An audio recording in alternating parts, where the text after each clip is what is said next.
এর আগে দুটো আপেলের রেসিপি আপনাদের দেখিয়েছিলাম। আপনারা করে খেয়েছেন কিনা জানি না। খুবই সুন্দর হয়েছে, ভালো হয়েছে, কিন্তু আপনারা করে খেয়ে দেখবেন এটা। এবার আপনাদের এই চিচিঙ্গার চোকলা বাটা করে দেখাবো। এটা খেয়ে দেখবেন, খুবই ভালো লাগবে। ঠিক আছে, এই দেখুন কীভাবে করতে হচ্ছে। এই দেখুন,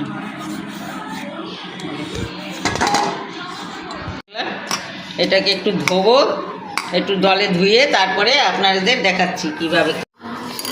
এখন তেল দিলাম, তেল দিচ্ছি,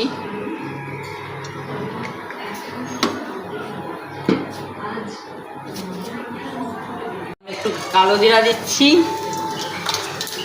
একটু কালো জিরা দিলাম।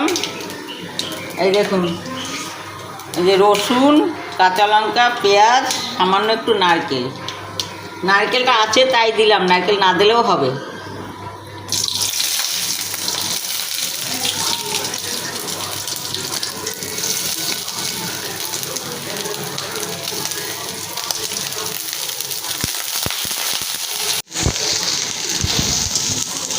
নুন দিয়ে দিচ্ছি, আবার পরে নুন দেবো। অল্প একটু নুন দিলাম যাতে জিনিসটা একটু মজে।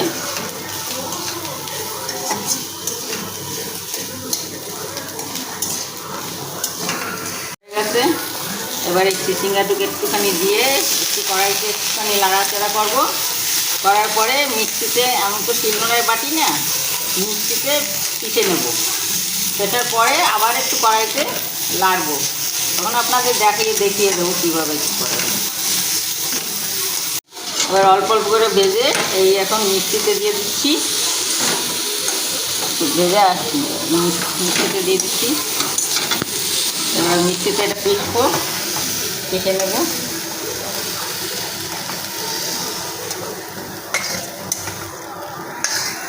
একটু ঠান্ডা হয়ে গেলে তারপরে মিক্সিতে দিয়ে বাটতে হবে।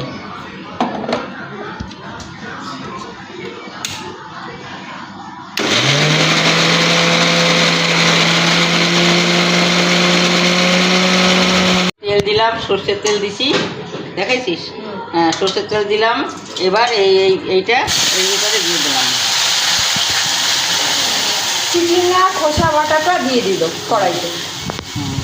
চিচিঙ্গা চোকলা খোসা বাটাটা এই কড়াইতে দিলাম। কড়াইতে একটু তেল দিয়ে লাড়াচাড়া করে একটু জলটা একটু শুকিয়ে যাবে, ভালো করে শুকাবে।